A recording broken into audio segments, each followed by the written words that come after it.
Hi everyone, welcome back to my channel. You are tuning in to the Hosting Heaven podcast. My name is Gabrielle Burton and I'm a licensed marriage and family therapist and also author of the book, The Ultimate Guide to Becoming a Gold Digger, Discovering the Hidden Treasures Within. It combines biblical and mental health principles. And today I am joined with a good friend of mine, Tiffany Hill. Very excited to have you here on our show. Today, Tiffany is actually going to be talking to us about her testimony, about just her life of coming to Jesus. And so I'm just really excited to dive into this. She's going to give a lot of just tools and tips on New Age and just things that she kind of fell into and how to really spot the truth from deception. So Tiffany, I'm so glad you're here with me. I'm so excited to be here. Yes.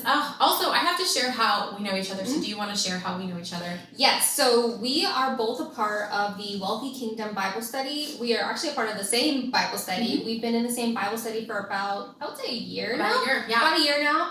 And yeah, I met you because you were mutual friends with the person who was leading it at the time. So And now she's our leader. Yes. Our fearless leader. She's doing an amazing job.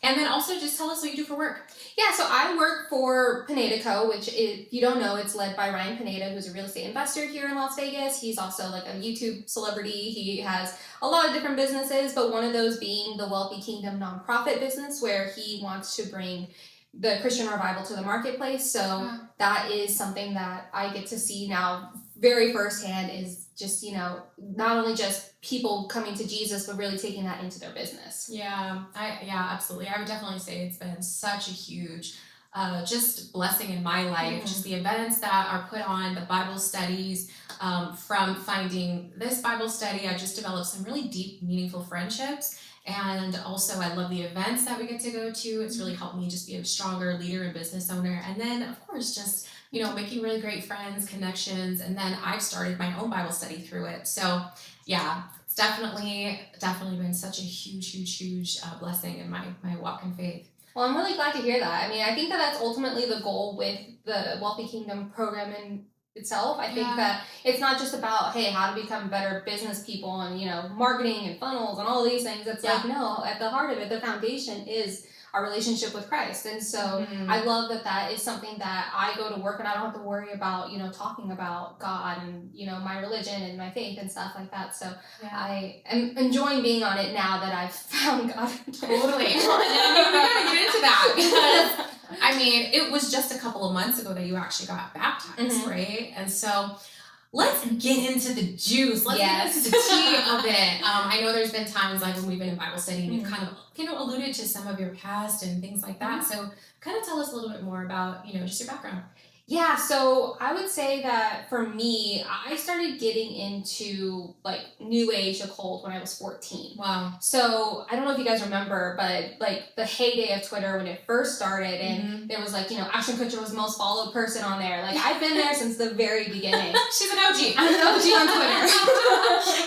And at the time, like there was just random accounts popping up. And I remember one time one of my friends posted about like, general astrology. It was just like, she was an Aquarius, and so she was like, Aquariuses are blah, and I was just like, well, what does that mean? I just got curious at that point. And I think for me, the way that it was like kind of enticing was that it kind of felt like I was understood. I was seeing, like I would see like a post and it was like, my birthday's October 10th, so I'm a Libra. And I would see like the Libra post, it's like, Libras can't make decisions. And I was like, so me, and it just like, even though it wasn't me, and it was just like a generic, like there was no way it could have really known me. Totally. In that one moment, I felt like it understood me. Totally. And I think at that age, especially like, I was just going into high school and like, I always kind of felt like a little bit of an outsider, just like, I moved a lot as a kid. So I had a set group of friends. And so I think I was just looking at that time for someone to see me and understand me. And it felt like this was it, like I could put it, 2 and 2 together. And I was like, oh, it understands me. It's true because of this. You know what I mean? So it started innocently enough where it was just like generic, like best of sign pages, And then in that, like I want to say about a year or maybe a little bit sooner than that, I ended up meeting someone on Twitter who was like super into astrology. Like she taught me like birth charts. She taught me like all the signs, how you have different like planets, different signs for different things and all these things. And so again, because I was still at an impressionable age and I felt like I had a friend, I spent a lot of time with this person, like online, obviously not like in person. Right. But it felt like I had a friend and someone who really got to know me and understood me. And how old was this person? She was a few years older than me, not crazy. Okay. I think she was still in high school, but I think she was like a senior, I was a freshman, that kind of thing. Gotcha. Okay. But we didn't live in the same town. Sure. She lived somewhere else, and I just happened to meet her through Twitter. Okay.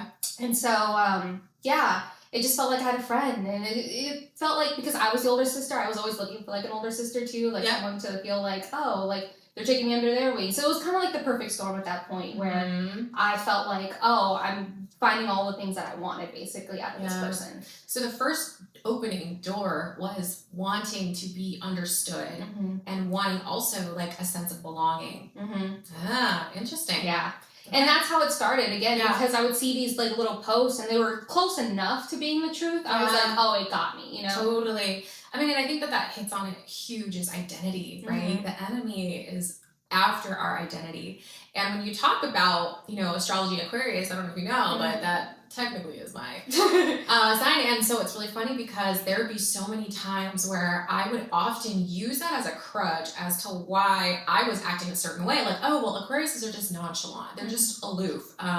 You know, they're just kind of, you know, detached. And so anytime that I would go through something with someone and I would just detach, I would just be like, it's because I'm an Aquarius. And it was an excuse for not growing. And so I totally understand how that is just not of God's design, right? Because I don't know, I also think, how could every single person who's born in the exact same month have all the same traits? You know what I mean? So yeah, and it's funny because we were talking about this, and this is maybe a little bit early to bring this up, but like we were talking about this in Bible study when we were first discussing coming on this podcast, and it was like, you know, how can everyone who's born in this certain time frame be exactly the same? And it's because I saw this TikTok, and I feel really bad I can't credit the person because I don't remember it, but they were just like, because you're coming into agreement with that enemy, with that demon, that demon of Aquarius, you're coming into agreement with it, and you're calling yourself by that name. Yep.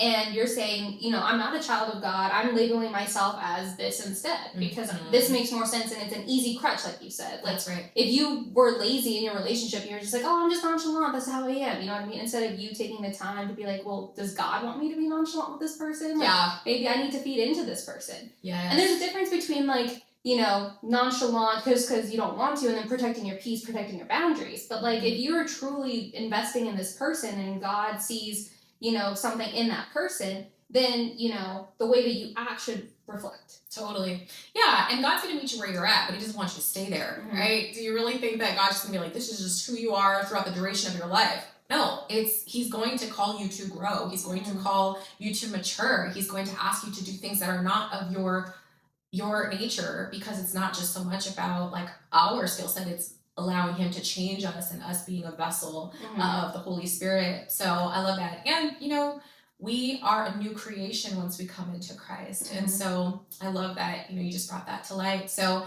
okay, so tell us more, kind of now take us what happened past that. You connect with this girl, you become, you know, sisters, all of that. I would say that dynamic ended up being very short-lived, but I was friends with her enough to where that became just like a part of my life, where I just believed like, oh, I need to check what the transits look like. I need to check to see what, you know, Mercury's in retrograde or whatever. Like, it just became just a part of my daily routine to where even after that friendship ended, I still was finding myself very heavily into it. And because I was so deep into it at this point, it was no longer just I read random signs and that's my sign, whatever. Like, I'm deep into it. I'm like reading birth charts. I'm helping my friends like time their life and stuff. Like, I was very deep into it. And so at that point, it just became a part of my life, especially in my early 20s, I would say.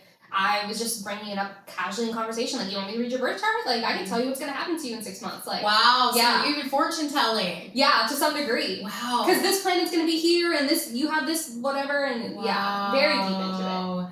That is interesting. So everything that God has, the enemy has a counterfeit for. So truthfully, what gift do you think that actually is?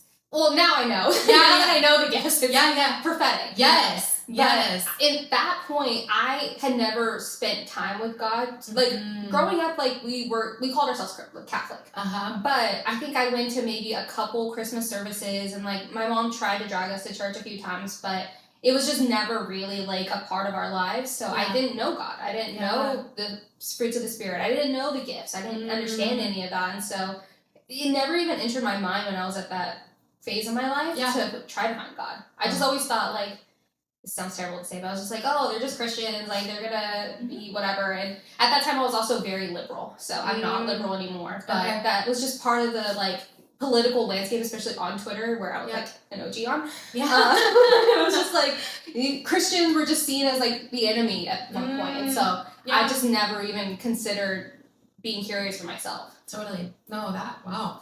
I'm curious, you mentioned liberal. I would love to dive more into that, just because, I don't know, this is just my own personal opinion. I don't necessarily know that Christians need to be conservative or liberal. I actually grew up in a church that was very much like Christian conservative, and then I moved to California, and then I met a bunch of Christians who were liberal, and I was like, wait, what? Like liberal Christians exist? And truthfully, I think politics are honestly really polarized for a reason, because honestly, we probably should be somewhere in the middle. But I am curious as to why you don't identify as liberal anymore. What were some of the beliefs that you felt were maybe not in alignment with your faith? I think it started innocently enough, kind of like with the astrology thing. I think it was like, I've always considered myself an advocate. That is like the role I see myself as. And so, like, I always wanted to stick up for the underdogs and, like, the little people and, like, the less fortunate and all these things. And so I thought that me being liberal was that. And it actually was to some extent. But at the same time, too, I think that, first of all, politics have just greatly changed since the time that I called myself liberal. Like, I wouldn't even call myself super conservative either. Like, I'm somewhere in the middle. But I think at that time, like, just the landscape of Twitter at the time, where it was just, like, very polarizing, you called yourself one thing or the other, because it was just easy to engage in conversation. Of course. And so, like, it goes back, then everything comes down to identity, right? Whether it is your sign, or whether it's your political party, like anything that we try to identify with outside of Christ can ultimately become our identity. It can ultimately become our God if we are not careful of it. And I think that was the phase I was in, because at that time I was also very political. I'm not as political anymore. Like, I really don't keep up with politics as much. But like, when I was 14 going through high school, it was just very much a thing. Like, you just talked about politics. Like, I was debating grown adults on the internet. Like, I just was so sure of it. And again, it was an identity thing, because I felt like I had a voice, I had a vessel. And I think that's ultimately the blessing and the curse about any kind of social media, is that, if you're someone who feels like you've never really had a voice before, like, it gives you that permission to say what you want to say, but then it also gives you the permission to say what you want to say, good or bad. That's so good. I love that you said that. And nowadays, everybody has a voice. Everybody has a platform. But is it the right voice? And I think that is such a big struggle that people are dealing with nowadays, because everybody's like, well, what does this person think? Or what does this guru think? Or what does this leader think? How about what God says, right? We want that instant gratification. We want an instant answer.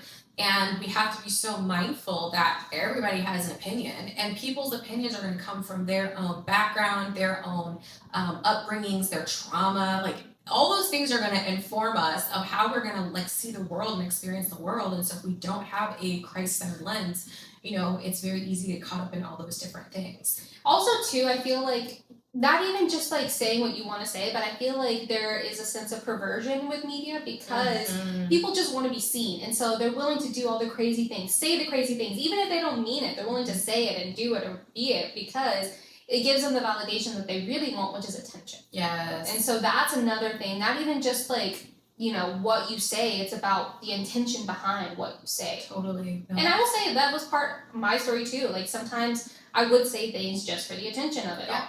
And so I've learned that, not having attention is actually not that bad. Well, there's a difference between having attention and then also intention, right? You can get a whole lot of bad attention, and it's not necessarily good, but having people that are intentional with you, I think is what most people are really craving. Right. Like you said, to be seen, and to be known, and like you had said, starting from young, it was a place of needing to feel like you had a place to belong, and it was wanting to be understood, which I think all of us want that. We all want to be understood. And I even think in therapy, there are personality tests that people take, and there's always like, oh, I feel seen, right? Even when people are posting a meme, we share it because I feel seen, right? We want to feel seen. But the most important thing, you can be seen by all the wrong people, right? Mm-hmm. You can be seen for all the wrong reasons. Yep. And so, like, just making sure that, like, we know that we are seen and known and loved by the one true God who has uniquely created us. Yeah. He doesn't create carbon copies, you know? And so I'm curious to know, how did you then find Jesus in the midst of all of this? Yeah, so I would say I really stumbled upon it. So back at the end of 2022, I was really getting a low point in my life. Like, I was talking to someone and, like, they were very hot and cold and I was very hot and cold. We were both avoidance. So I think, like, that's, like, the worst. Oh, gosh. Don't even get me started on avoidance. I'm working on it. We gotta talk, girl. No, like, I was just going through a low point with that person because it just wasn't working and I could feel them pulling away, and I, in defense, pulled away. And so, low point, you know, romantically. There was also just, like, financials. Like, I work in real estate as well, and the market was really taking a deep end, and so I wasn't making the money that I was used to making. I had to go find a regular 9-to-5, which I hadn't been in some time. And honestly, the 9-to-5 though was a blessing in disguise, because that is ultimately what led me to be curious. Okay. So, like I mentioned before, I work for Ryan Pineda, and he hadn't started Wealthy Kingdom at this point, but there was very much the foundation of, like, the seeds that were being brewed about, like, hey, we should do, like, a Christian nonprofit, basically. Yeah. And, you know, it's very open and the honest that people, open and honest in the office about, you know, people are, you know, Christians. Yeah. And so at that point, like, I just kind of looked at everyone. I'm a very observant person. So, like, I was just noticing the people who, you know, were interacting and how they moved and how they were going through life. And I just noticed this peace that I was so desperate for. Wow. Because, again, there was so much going on, and, like, my childhood was like this, and, like, this, every part of my life has been like this. So all I ever wanted was stability and peace. And so I just noticed that in, like, some of the people that I worked with. And I was just noticing, you know, common denominator, filter it down. It's like, they're Christian.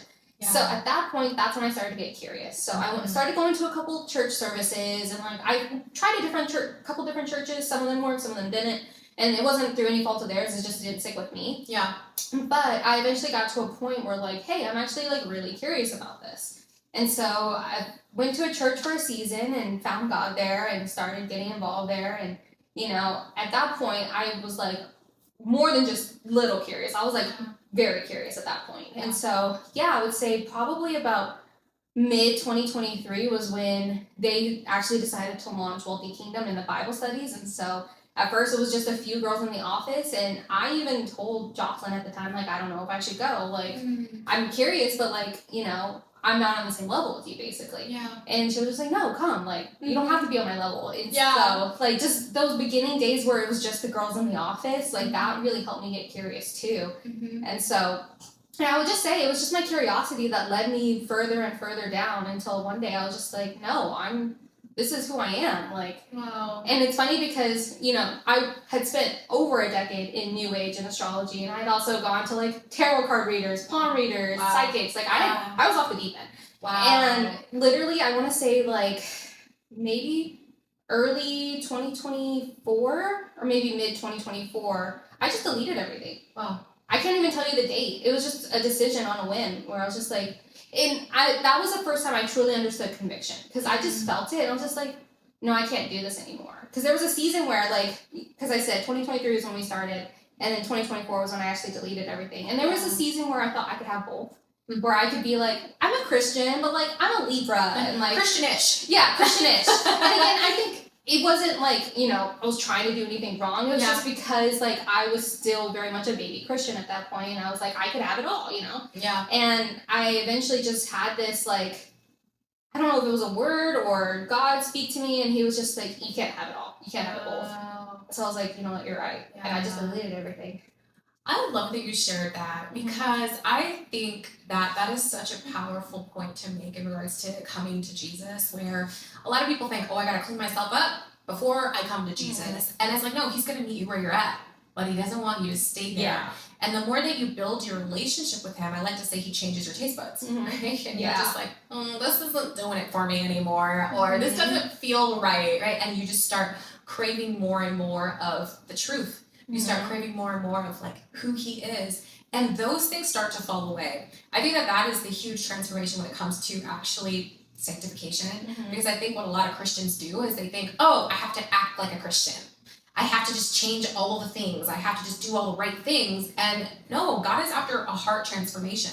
Mm-hmm. He knows that you're going to keep walking it out. You're going to keep stumbling. And that doesn't mean that he has removed his love or his grace. Mm-hmm. He's still going to love you no matter what. But the more you walk alongside him, the more you then start to realize, like, I actually don't think I need this anymore. Mm-hmm. I don't need this crutch anymore. This isn't doing anything for me. So I love that. Yeah. And I also love that you got to see Christians who were really living, mm-hmm. like, you know, the walk. They were walking the walk and talking the talk. And it was more about how they were. It was the peace that you saw in them. Mm-hmm. Because I also think that a lot of people get turned off by Christians who are not really truly, you know, walking with the Lord because they're legalistic, they're judgmental, they don't have the peace of God, right? They're only Christian when it's the political season and they gotta let you know that they're pro-life or, you know? Yeah. And so just Christian on Sundays. Yeah, only on Sundays, right? And so I love that you got to work with people and you got to really observe how they truly are, and that is what ministered to you. Mm-hmm. Yeah, and that's what it's like, you know, really grateful for. And it's funny because I invited Ryan and invited the whole team to my baptism. Yeah. And, you know, I told him, I was just like, you know, I'm really grateful for how bold you were in your faith because it made me curious about mine. Oh, I am really grateful for the whole team. Even, you know, whatever happens, but like, I think that they were put in my life in that season for a reason to break me from all of the things that were, you know, weighing me down. And especially in that season where just everything was coming down. Like, again, the housing market sucked, so my job wasn't as stable, and like relationship wasn't working out, and like all these things were just going wrong, and I was just like, what more can I do? Rock bottom, okay? Literally. Yeah. And so they came at a perfect time, and again, just being around them and seeing the way that they moved and their peace and the way that they carried themselves, I was just like, and you know what's funny? Mm-hmm.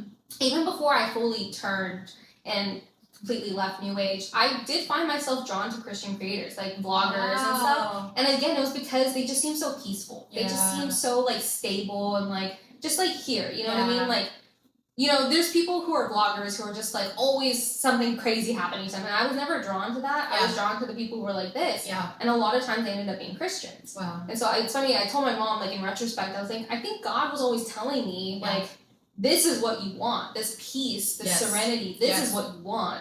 And only I can give that to you. Yeah, that is so powerful. In retrospect, I mean, like, I didn't know it at the time, but I think that as I'm reflecting on my journey to being here, it's just like, that's why I had a taste for, you know, the office when I went there, is because they were reflecting what I was already drawn to in social media. Yeah, that's incredible. And I love what you said, that the peace part is so huge, because God gives us peace that surpasses all understanding. Everything that the enemy, or everything that God has, the enemy has a counterfeit for. The only thing that the enemy can't replicate is peace.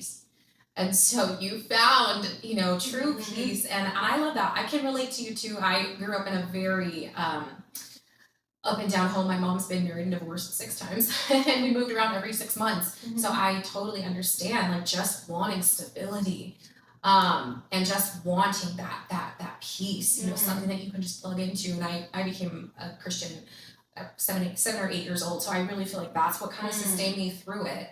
But my walk hasn't been perfect. You know, there are seasons, highs and lows and all of that, but I would say that overall, I'm like, I trust that God's got me. So I love that. I'm so happy that you have found, you know, Jesus, and you were baptized how many months ago?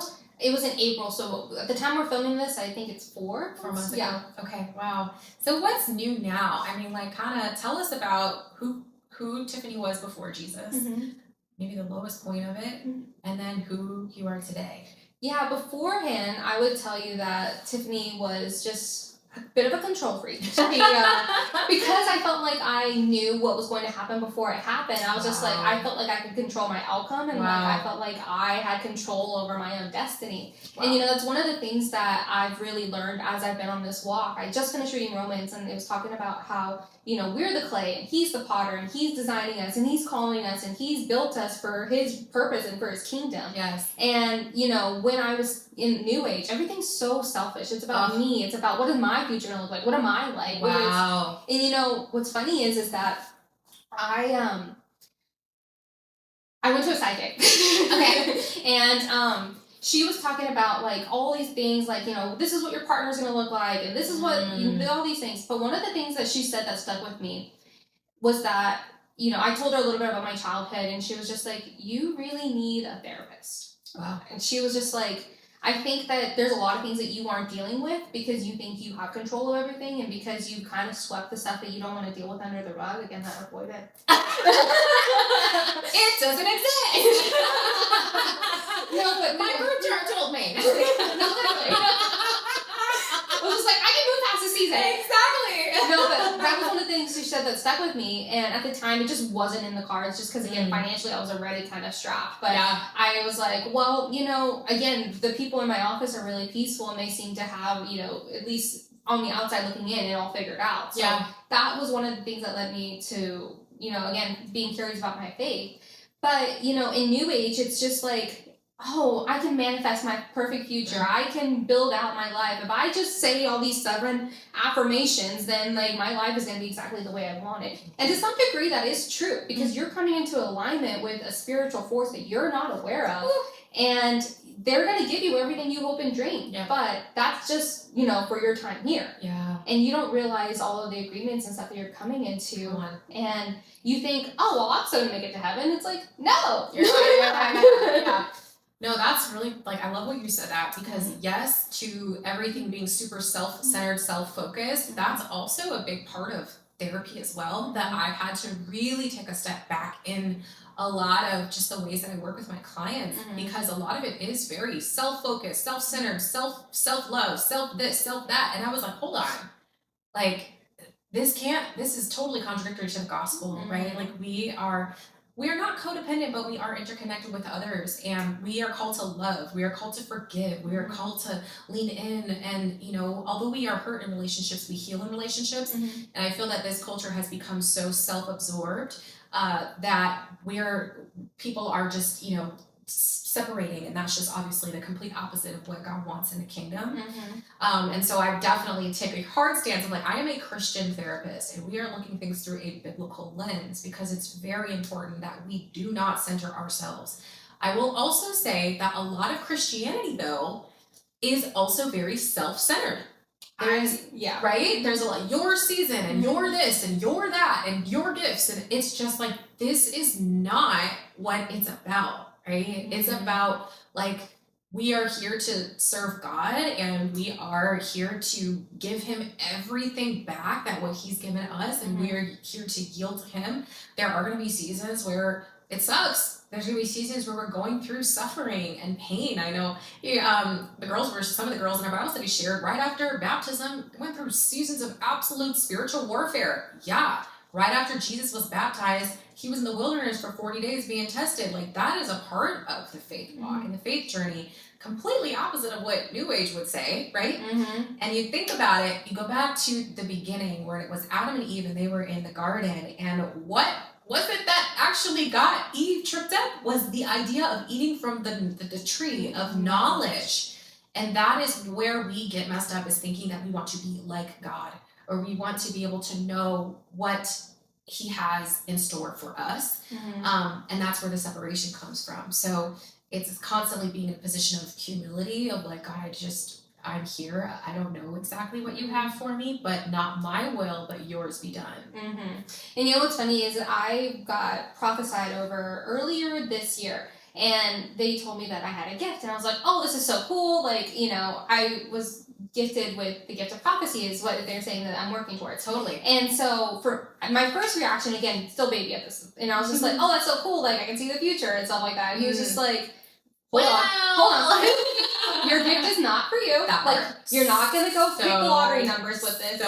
This gift is for, God is using you as a vessel, because he knows that you have the words and you have the ability to go get someone that is, you know, kind of similar to you, where you were off the deep end and you brought them back onto the ship. Like, that is what your goal is here. Your gift is never for you. Like, whether that gift is discernment, whether that gift is, you know, service, all of these healing, all of these gifts are intended to further his kingdom. And so you can, relish in the fact that you have a gift and you think it's cool, and like that is cool, like you should be excited for it. But more than that, you should be excited to bring people closer to God and to further his kingdom. Yeah. Because you are the vessel that God has chosen to use it with. So good. I love that so much. And yeah, I mean, the fact that you were attracted to New Age and were interested in all of the, fortune telling, all that type of stuff. Yeah, it definitely points to a gift that you already had, but the enemy tried to pervert it and distort it. So amazing that, now can allow Holy Spirit to use that gift to bring people into the truth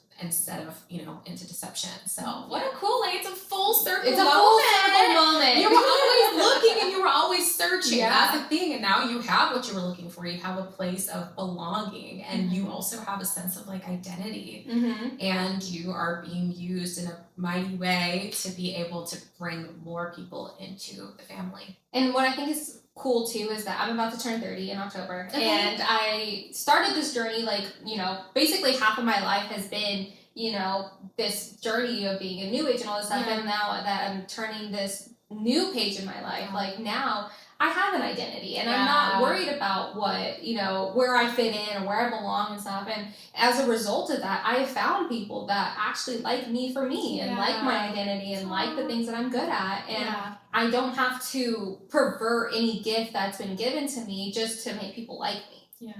So that's the full circle moment of this all, is that all this time I was looking to just belong, and I ended up finding where I belong. Come on. Yeah. Oh, I love that. That's beautiful. I really appreciate you just sharing your testimony, and I know it's gonna really bless a lot of people because the line between the light and the darkness, it's very fine. It's dabbling in the New Age manifestation, but also what is I do want to ask you one more question before we wrap up. But you mentioned when we were talking Bible study that you struggled a little bit of when you were coming from New Age, then kind of the gifts of the Holy Spirit, and how it was a little scary for you to kind of go into that, because you're like, wait, how do we know? How did you get to a place where you were able to discern that it is the Holy Spirit?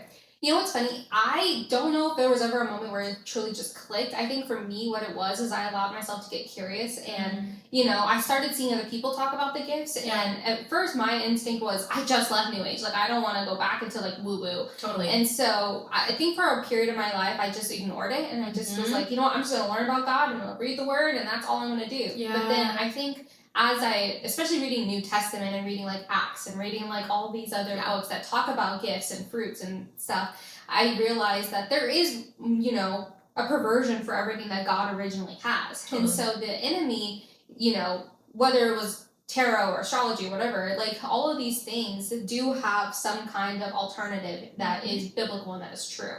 And so I allowed myself to get curious about the truth and the way, and to where I was like, okay, I prayed about it, and I was like, God, if this is real, show me a sign. I'm trying to understand it more than show me something, I'm just trying to wrap my head around it, because I left that. I don't want to go back to that. I feel like I'm finding you. I don't want to go backwards here. Yeah. And I just started to see things. I started to see healings, and I would get a word of knowledge and tell someone, they're like, I can't believe you said that. I had this exact same, thing. And so I started to be used as a vessel without even consciously being aware of it. Love that. It was just a thought would come in my mind. And at first I didn't understand hey, that's the voice of the Holy Spirit. I just was wait, I just got this thought, crazy. Yeah. You can throw it away if you want to. Take it or leave it. Yeah. Pray about it for sure. Yeah. But I was just I don't know if this means anything for you, but X, Y, and Z. And they're just oh my gosh. And so I realized that I was being used as a vessel without me even being aware of it. So then that's when I finally started to come into agreement with oh, this is real. This is very real. Yeah. I love that. And you can definitely see what the end game is. It points to Jesus. It points to freedom for this other person, and it also I think prophetic words should always be confirming. And I always say that to people. It's when someone gives you a prophetic word, you have the ability to accept it or reject it. If anybody gives a word and it doesn't feel right, you can always say, I don't receive that for my life, because we know life and death are in the tongue. And so if anybody ever gives a word that just doesn't feel right, I'll be like, I don't receive that for my life. And so, and I love that you talk about that too, because it does take faith to step out and say those things, right? When we are being obedient to God, He might have us out here doing things that doesn't always make sense to us, right? But it is also his way of like letting you know, like, you hear from me. Yeah. You hear from me, and you are being faithful, and you are being used. And I think too, like, the more that you take those leaps of faith, it would strengthen the gift more so. But we do have to be very humble, and we do have to realize that it's not for us. It is always ultimately to bring people to the kingdom. And that's what I think too. Like, that's one of the things I've been praying for, is understanding the difference between, is this my thought or is this God telling me something? Yeah. And so before I say something and before I give anyone anything, I really just will sit on it for a second and be like, okay, is this my thought? Like, I have an opinion on how they should do things, or is this really coming from God? And there's been times where I've said things where at first I actually thought it was my idea, and then I realized in hindsight, no, I did not have the ability to think that thought. Like, that came from God. And then there's times where I've been like, you know what, this is actually more of an opinion, and I am going to give it to you as an opinion. It's just like, hey, just based on my experience, whatever, but I'm not going to say I feel led to tell you this, because that's not actually the truth. It's because I have an opinion on how you should move forward with this situation. Yeah, and I think too, with prophecy, we all prophesy in part, right? Some of it's part knowing, some of it, it definitely 100%, what God is saying. And yeah, just taking a leap of faith and just letting the person kind of sit with it. There's also at times where it could be they don't get it in the moment. It may not make sense. I know a friend who recently got a prophetic word, and in the moment it didn't really actually make sense to her, and she's like, I don't really know if this makes sense. And then it took a week or two for her to finally go, actually that made sense now. And there's been times where I've been in therapy with my clients where I may say something like, hey, this may happen, or da da da, like, dealing with a relationship or whatever, and they'll be like, everything you said actually happened. They said word for word what you were going to say.